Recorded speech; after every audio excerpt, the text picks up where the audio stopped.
loaded into the box and hoisted to the top of the crane. Once up there, he had no way to communicate with anyone on the ground. That's red flag number 1. So God forbid something happened, I can't say shit. There was no trained stuntman beside him. That's number 2. So no one who's experienced is nearby me to like look and make sure I'm doing this shit right. Safety officer was not present. And that's red flag number 3. Bad man, you broke all I strikes them. So why the backside you have me up there in the first place? Me nah go up there. You're mad. You're mad. You say this is one who have killed half the people them pitney them, you know. You say there's something involved in them thing, dog.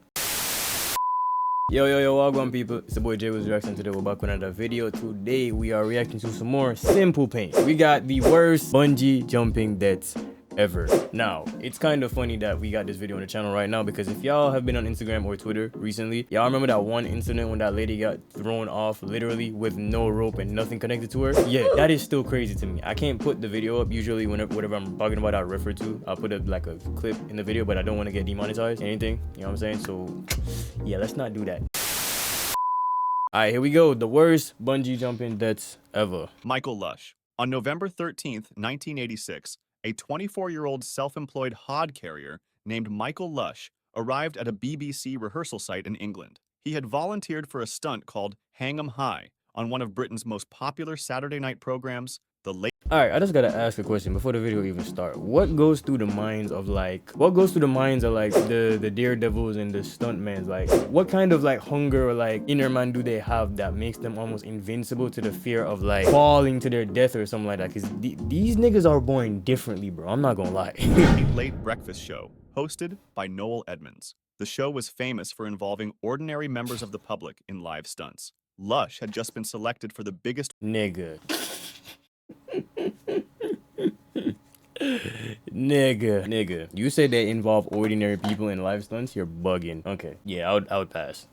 The Late Breakfast Show, hosted by Noel Edmonds. The show was famous for involving ordinary members of the public in live stunts. Lush had just been selected for the biggest one yet. The stunt called for him to be sealed inside a box, suspended 120 feet in the air from a crane. An explosion would blow the box open mid-air, releasing him to escape from a straitjacket while dropping on a bungee rope. Millions of viewers were expected to watch it live. That same day was his first rehearsal. Lush was loaded into the box and hoisted to the top of the crane. Once up there, he had no way to communicate with anyone on the ground. There was no trained stuntman beside him. The safety officer was not present. He waited alone in the dark for almost 2 minutes before finally being given the signal to jump. He jumped. The carabiner clip... Wait, hold up. I think we're missing one very important part in this whole scenario. He said the safety manager or safety officer was not present. So why the frig y'all even let him go? Live. That same day was his first rehearsal. Lush was loaded into the box and hoisted to the top of the crane. Once up there, he had no way to communicate with anyone on the ground. That's red flag number 1. So God forbid something happened, I can't say shit. There was no trained stuntman beside him. That's number 2. So no one who's experienced is nearby me to like look and make sure I'm doing this shit right. Safety officer was not present. And that's red flag number 3. Bad man, you broke all I strikes them. So why the backside you have me up there in the first place? Me nah go up there. You're mad. You're mad. You say this is one who have killed half the people them pitney them, you know. You say there's something involved in them thing, dog.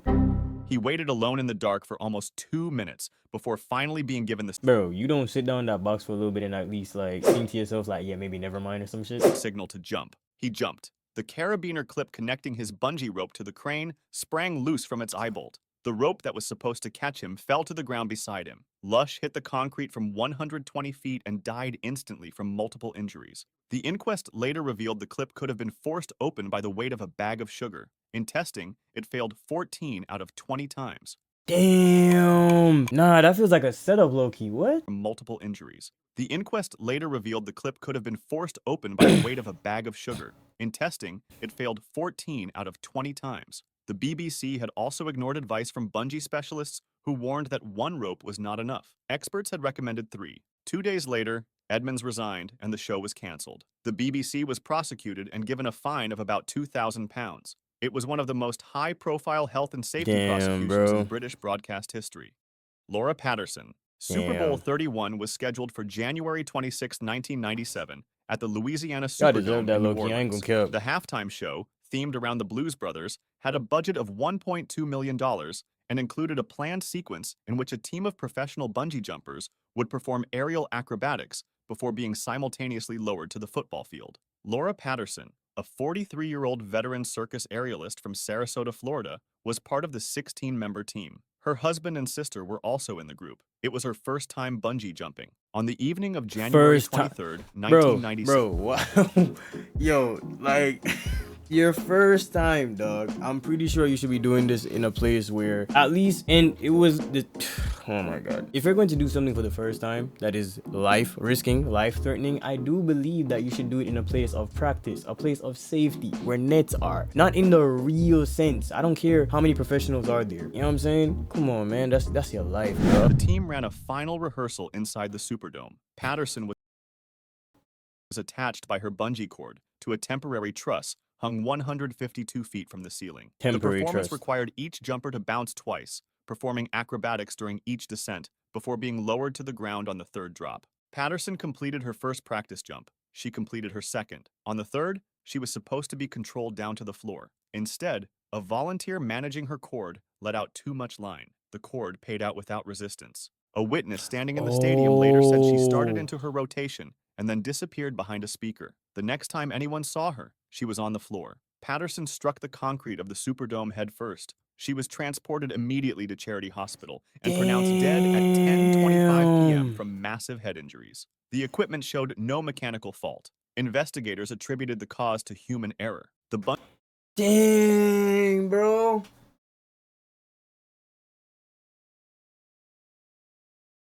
Damn, bro.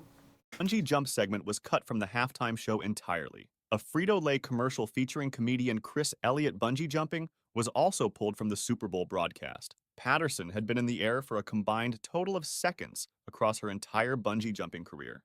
Vera Mole. In August 2015, a group of young travelers gathered at the Cabzon de la Salle Bridge in Cantabria, northern Spain, for a bungee jumping session organized by a company called Aqua 21 Aventura. Among them was 17-year-old Vera Mole from the Netherlands. She was eager and ready. The bridge being used for the event was not legally authorized for bungee jumping under Spanish law. The 105-foot-high public road bridge was not authorized for commercial bungee jumping under Spanish regulations, but the company used it anyway. Participants were told to stand at the very edge of the bridge with no secure platform beneath them. The process required 2 steps. First, a harness was fitted to the jumper. Second, the rope connecting the harness to the bridge had to be locked in place. Both steps had to be completed before anyone went over the edge. The instructor that day worked for Aqua 21 Aventura and was Spanish. His English, which multiple court records later described as extremely weak, was the only language he shared with the group of young foreign tourists. His role was to guide them through the jump. Snap. When Vera stood at the edge, the rope had been clipped to her harness but had not yet been attached to the bridge. She was connected to nothing. The instructor called out to stop her. What he said was, "No jump." What he meant was, "Not yet, wait." What Vera heard, through his accent and limited pronunciation, was, "Now, jump." She leapt forward. Witnesses watched as she fell from the bridge and struck the structure below. The rope, still unattached, went with her. The court in Cantabria later confirmed that the instructor's failure to use standard safety language directly caused Vera's death. The required phrase under protocol was, "Don't jump," not "no jump." The investigation also found that the staff had never checked Vera's identification. She was 17. The minimum age was 18. No parental consent had been requested. The bridge had never been authorized. 2 employees. That is a crazy ass lawsuit, bro. I ain't gonna count. Listen, RIP, but your parents must be rich, nigga. Damn. Nah, but listen, this happened way too much for listen, y'all know that one ride at Six Flags where you jump down, you jump up, they call it Nightwing or something like that. I remember every time I see it, I've always told myself I'm never going on it. And watching this, I will never go on that shit, my G. Talking about, you're bugging, bro. You're telling me that you might just slip out of it, you can fly through? Nah, bro, I'm good. Including the instructor, faced criminal prosecution for negligent homicide. Cleo de Abreu. On July 21st, 2015, 23-year-old Cleo de Abreu, originally from London, who had recently spent time living in South Africa, was on holiday in southern Spain with her aunt near the mountain village of Langeron. She had recently moved back to England to study fashion and design. The trip was a visit to her family, and that afternoon, Cleo decided to go bungee jumping. The site was a modern steel bridge rising more than 260 feet above a ravine in the Andalusian mountains. Below it was an ancient Roman bridge, centuries old and made of stone. A local company had been running jump operations at the site for years, charging around €35 for a drop of approximately 60 feet before Okay. swinging beneath the steel structure. To most visitors, the setup looked professional. At approximately 3 p.m., Cleo prepared for what was described as her second jump of the session. She was fitted with the harness, and the cord was attached. Her aunt was standing nearby watching. She jumped, the cord extended, but instead of arresting her fall with enough clearance above the stone bridge below, it kept paying out.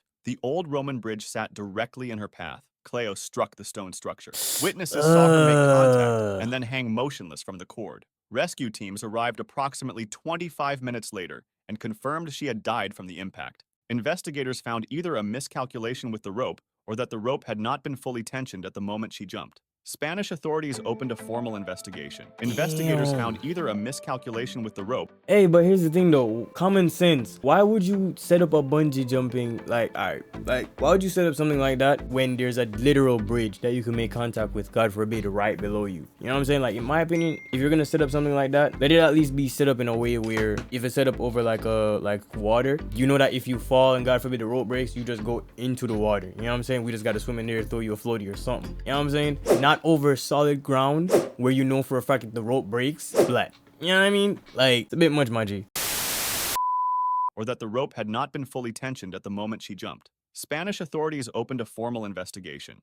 Fabio Ezequiel de Moraes. On December 18, 2016, 36-year-old Fabio Ezequiel de Moraes drove from his home in Valinhos, São Paulo State, Brazil, to a railway bridge where a private bungee jumping team had set up an operation. He had brought his wife, his brother, and his 6-year-old son That's to crazy. watch. Before arriving, Fabio had considered making the jump a shared experience. Accounts later confirmed he had thought about a tandem jump, where he and his son would be secured to the same cord and go together. At the last moment, he decided to go alone. The team fitted him with a harness and attached the cord. Fabio walked to the edge, calm and visibly excited. Video footage showed him shouting with anticipation before stepping off. The jump began normally. He entered free fall, the cord stretched taut below him, and his family waited for the rebound. But there was no rebound. The Damn. cord had been calculated too long for Fabio's weight and the height of the bridge. Instead of arresting his fall above the valley floor, it ran out of stretch too late. Fabio hit the ground at full force, his arms outstretched. His wife, his brother, and his young son saw everything.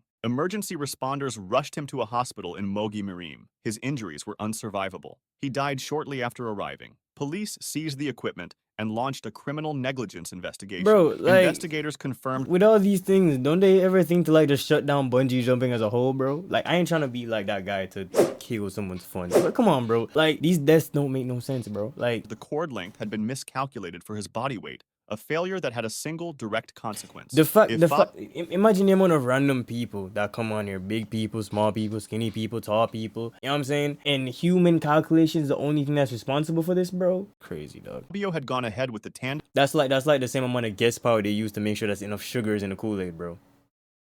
Nigga, what? jump. Both he and the boy would have been attached to the same cord, set at the same miscalculated length. His last-minute decision to go alone was the only reason the child was still alive. Yechenia Morales. On July 18, 2021, 25-year-old lawyer Yechenia Morales traveled with her boyfriend to the Amaga Viaduct in Amaga, Colombia, a site known for extreme sports. More than 100 people had signed up that day for a bungee jumping event operated by a company called Sky Bungee Jumping. Yesenia and her boyfriend were near the end of the queue, listed as the 90th jumpers of the session. Both were fitted with harnesses. In this operation, the bungee cord was only connected to the jumper at the very last step, once the participant was standing on the platform and fully prepared. Her boyfriend was attached and ready. Yechenia was next, wearing her harness but not yet connected to the cord. The signal came. It was for her boyfriend. But Yechenia believed it was for her. Without hesitation, she stepped off the elevated platform. She was not attached to anything. She fell more than 150 feet into the valley below. Witnesses on the platform froze. Some caught the moment on video, which spread rapidly online within hours of the accident. Her boyfriend, still on the platform 150 feet into the valley below. Witnesses on the platform froze. Some caught the moment on video, which spread rapidly. Damn, bro. Oh, that's her? Hold up. Can I zoom in? I can't. Damn. Rapidly online within hours of the accident. Her boyfriend, still on the platform, immediately scrambled down the hillside toward her. He injured himself on the way, but did not stop. When he reached her, he used his first aid training to attempt CPR, refusing to stop even as bystanders watched. Firefighters from Amaga arrived shortly afterward and confirmed she had died at the scene. Medical investigators later said Yesenia's heart had likely stopped before she reached the ground, caused by the shock and terror of the fall. Local officials, including the mayor of the neighboring municipality of Fredonia, stated that she had simply misheard the signal while the bungee cord had been prepared for her boyfriend. Yevgenia Leontieva. On October 10th, But come on though, like what's the point? It just seems like simple human mistakes, bro. Like if I'm even if I'm not going next, attach me or just don't set me up at all. Like, come on, man. 2021, 33-year-old Yevgenia Leontieva arrived at the rooftop of the Constellation Hotel in Karaganda. I'm not gonna lie, I'm not even trying to blame the guys who set it up because of obviously they have a system that probably works. But let's think about it, bro, right? As like not clients, as vendors, bro, working at like anywhere customer service, like a grocery store or anything like that. They have a thing to say that we gotta make sure that everything we do is dumb or foolproof for people who come in, because long story short, we will know everything about how to do everything and people will come in thinking that they know what the hell they're supposed to do. You know what I'm saying? Make it dumb proof, because when shit like this happens, no one gets blamed but you know what I mean? And that's tough. I'm trying to help y'all, so like let's try to find a way to like avoid that. You know what I'm saying? Oh god. Kazakhstan, where an extreme sports team had set up a rope free-flying system. She was there with her husband Alexander Tkachenko and a group of friends. She had attempted the activity before, but that morning, witnesses said she looked frightened. Rope free-flying operates differently from bungee jumping. A jumper leaps from height and falls until nylon ropes slow the descent and swing the person through the air. The system depends entirely on anchor ropes being fixed to stable points before the jump. Without them, it is an unobstructed fall. A friend of Yevgenia's jumped first. The system held. She swung safely and came down without incident. Then it was Yevgenia's turn. She stood at the edge of the rooftop and froze. One of her friends was watching from the crowd and later told the court he had physically walked up to the instructor, 33-year-old Alexander Muznikas, and asked him to remove Yevgenia's harness. He said she wanted to leave. Muznikas told her she had done it before and urged her forward. Her husband called out from the crowd that he loved her. Moments later, Yevgenia stepped off the roof. Instead of slowing, the rope failed immediately. The anchor line that was supposed to be fastened to a tree on the ground had never been secured. The man on the ground gripping the rope was dragged forward and down as the full weight of a person in free fall hit it. Yevgenia dropped roughly 100 feet and struck the ground, then an iron fence. When Alexander reached her, she was still breathing. Emergency services transported her to hospital, where surgeons performed an operation to relieve pressure on her brain. She died on the table. She left behind 3 boys, aged 8, 11, and 12. Muznikas was convicted of providing unsafe services, resulting in death, and sentenced to 4 years in prison. The Starfield tragedy. On February, aged 8, 11, and 12, Muznikas was convicted of providing unsafe services, resulting in death, and sentenced to 4 years in prison. The Starfield tragedy. On February 26, 2024, a woman in her 60s, identified publicly only by her family name Lim, visited the SMOB sports theme park inside Starfield Anseong, one of South Korea's largest shopping malls, in Anseong, Gyeonggi Province. Among the attractions was an indoor freefall experience, a bungee-style drop from a platform approximately 26 feet above the floor. It was marketed as a controlled thrill inside a modern, regulated retail environment. At approximately 4:20 p.m., Ms. Lim was fitted with a safety harness by staff members and led to the launch platform. The harness was on. The equipment was present. Staff ran through the preparation. According to investigators, there was one step that did not happen. The carabiner connecting the harness to the fall arrest system was never properly secured or faulty. Ms. Lim stepped off the platform, believing the system was locked in. It didn't end that way. There was nothing to catch her. She fell directly to the floor below. Witnesses immediately raised the alarm. Staff administered CPR at the scene. Emergency services arrived within minutes, and she was transported to a nearby hospital at approximately 4:27 p.m. Medical teams continued resuscitation efforts for nearly an hour. She was pronounced dead at 5:25 p.m. Police launched an immediate investigation and seized equipment from the facility. Investigators focused on a single question: why the carabiner had not been fastened. Nothing about the equipment itself appeared to have malfunctioned. The harness was functioning. The fall arrest system was operational. The only thing that failed was a single connection that was never made. Bro, I'm telling you, the Maria same Eduarda human Rodriguez. simple mistake. On the morning of June I know this one. 13th, 2026, 21-year-old Maria Eduarda Rodriguez de Freitas arrived at the Ponte do Esqueleto, the Skeleton Bridge, Damn. an long-abandoned railway viaduct in Limeira, São Paulo State, Brazil. She had come with a group to participate in a rope jumping session run by a private team operating without authorization on federal land. Her fiancé was among those watching. She was wearing a helmet and had a GoPro camera in her hands to record the jump. The team had been running jumps at the site for a while now, charging roughly $35 per jump. Earlier that morning, their jumps had gone without incident. Staff had conducted their usual pre-launch checks on each participant. Maria asked for an airplane-style launch, meaning 2 or 3 instructors would hold her horizontally and release her over the edge. 3 staff members carried her to the plank extending off the side of the bridge, positioning her with her arms outstretched. Video, filmed by witnesses including her fiancé, captured everything. The rope had not been attached to her harness. It was still on the platform. The 3 men released her. She fell approximately 130 feet in complete free fall and struck the ground below. And it still puzzles me. You're telling me all those people there, no one didn't realize that the rope was not attached to Shorty, bro? Bro, y'all could keep bungee jumping, bro. Y'all could keep that shit to y'all. After she disappeared, y'all could keep skydiving. Y'all could keep bungee jumping. Y'all could keep Nightwing. Y'all could keep the freaking elastic shit ride that everybody bigging over, bro. Y'all can keep that shit for y'all, so bro. I don't want no parts. Peered over the edge. A witness spotted the safety rope still lying on the bridge and screamed, "Guys, the rope!" An off-duty nurse at the scene reached Maria and detected a faint pulse. A police helicopter was dispatched. Maria was pronounced dead at the scene from multiple traumatic injuries. Video footage of the accident spread rapidly across social media in the days that followed. Millions of people watched the clip, turning the tragedy into an international news story. When investigators questioned the 3 instructors, all 3 confirmed she had not been attached to the rope. None of them could explain who had been responsible for attaching the rope, and all claimed they could not remember who had been assigned to perform the final safety check. All 3 were charged with homicide under Brazilian law's dolo eventual provision, a charge applied when a person consciously accepts the risk that their actions could cause death. The operation was unregistered. The bridge had already been linked to previous fatal accidents years before. Yep. If you'd like to see more videos like this, make sure to subscribe and feel free to drop some. Bro. Guys, yo, I don't even know what to say, bro. Listen, y'all can keep bungee jumping to yourself, bro. I ain't gonna cap. Y'all can keep that shit.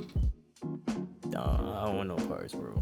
Listen, tell me what y'all think is down low in the doc. Would y'all be still up for bungee jumping yourself? Do y'all feel like maybe if you guys were in a situation y'all could avoid these things? Let me know in the comments down below, bro. Cause me personally, I'm good. I'll pass. I'll pass, bro. Yeah, I'm on, y'all. I'm see y'all.